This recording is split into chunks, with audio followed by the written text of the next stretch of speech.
Mets fans, I want to know what you think. First of all, I hope everybody is enjoying the holiday season and everything that comes with it. If you don't have if you're getting a Christmas tree and you haven't got it yet, go out and get it today because there's apparently a shortage.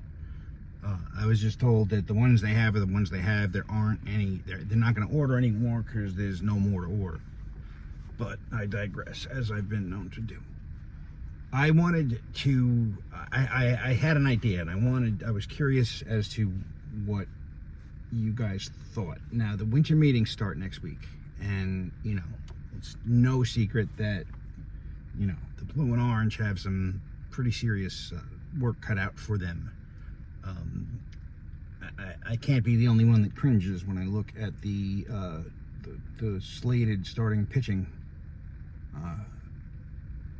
and not that not to say anything ill of the likes of Jose Quintana or Tyler McGill, but it just doesn't. The way it looks is it's Senga and then flip a coin on Quintana and then pray for 3 rainouts. Although Lucchesi showed a tremendous amount of promise towards, down the stretch last year. It's hard to tell if that's sustainable or not. Everybody seems to remember Budo as the guy that gave up, 9 runs or whatever, 11 runs in an inning in Philadelphia. In a game we won, I might add.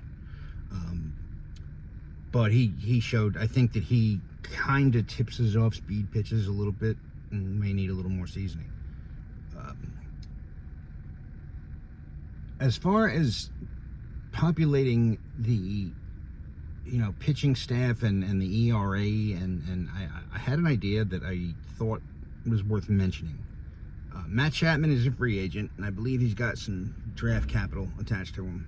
I don't know what kind of contract he's going to command. He's coming off a horrendous offensive year. However, if he is, you put him at third base with Francisco Lindor at shortstop, that's the equivalent of building a 9-foot fence around the left side of the infield, which would probably bring the pitching ERA down an entire run just all by itself. Now, if he can do that and bat 9th, again, depending on the contract he commands, that would be good. If he can do that and somehow find a way to be the hitter that he was before he started to get his paychecks mailed to him in Canada. No disrespect to Toronto, but that could be a steal. And we have not had a regular third baseman for a very long time, ever since the captain or Jose Reyes were sharing duties there.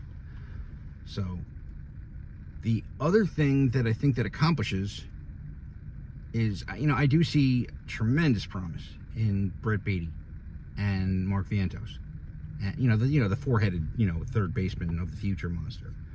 What signing Chapman does is it turns at least 2 of those players into tradable capital for starting pitching. I would, especially considering that the Braves are pretty far into talks with the White Sox for Dylan Cease, I'd make a phone call on that. I've heard Glass now. I've heard, isn't the whole Cleveland staff available almost all the time? There's of course, the Burns from Milwaukee trade rumors I do appreciate very much, and naturally I obviously want them to be all in on Yamamoto. I thought that this kid was special 2 years ago. I didn't think that what he was doing was sustainable, but I don't have any reason to think that his success will not translate it right into Major League Baseball.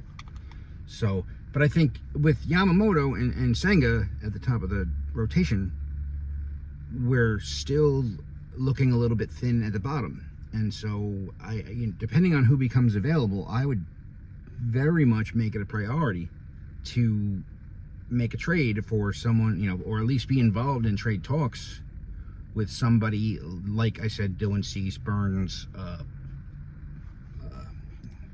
Glass now would be a 1-year rental. Everybody has Soto on the Yankees already. I'm wondering if they're not going to also try to smuggle Joe Musgrove's contract over in his luggage. There was a time that when people talked about the best third baseman in the league, they talked the names were Manny Machado, Nolan Arenado, and Matt Chapman, and it was almost like they were all three in the same sentence. And they're still all three in the same sentence when it comes to defensively. So, I'm not suggesting that Mark, I'm not, there's Met goggles that say that, the front, and we all developed this during, the Wilpon era, where it's like we can stack dog shit high enough for it to be worth something. I don't think that Mark Vientos and Omar Narvaez brings back Dylan Cease, but I think that it makes a package that there's a package there that could be built, and it's just a thought. If you look at where we're set up as far as position players go,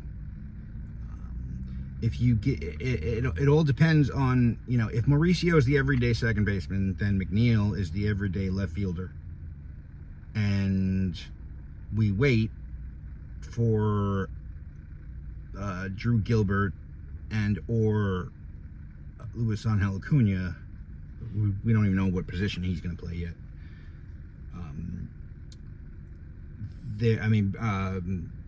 Jet Williams has declared himself he's going to be in the major leagues by 2024, which I would love to see.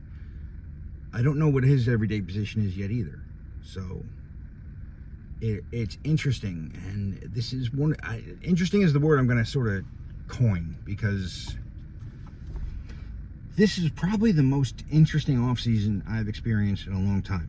Last year, I remember exactly where, and even though Jacob deGrom got hurt, our whole offseason went tits up the very day that he signed with the Rangers, the now defending champion Texas Rangers. My goodness,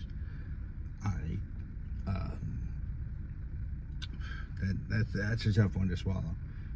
And we get to go to Texas next year, and chances are, I'm not sure, I believe it's in June, so I don't know if DeGrom will be back yet, but chances are we'll have to face Max Scherzer or Kumar Rocker or Al Leiter's son.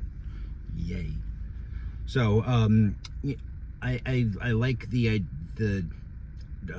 Jordan Montgomery signing possibilities. I don't know how lefty happy you want to get, although in the National League East you have to be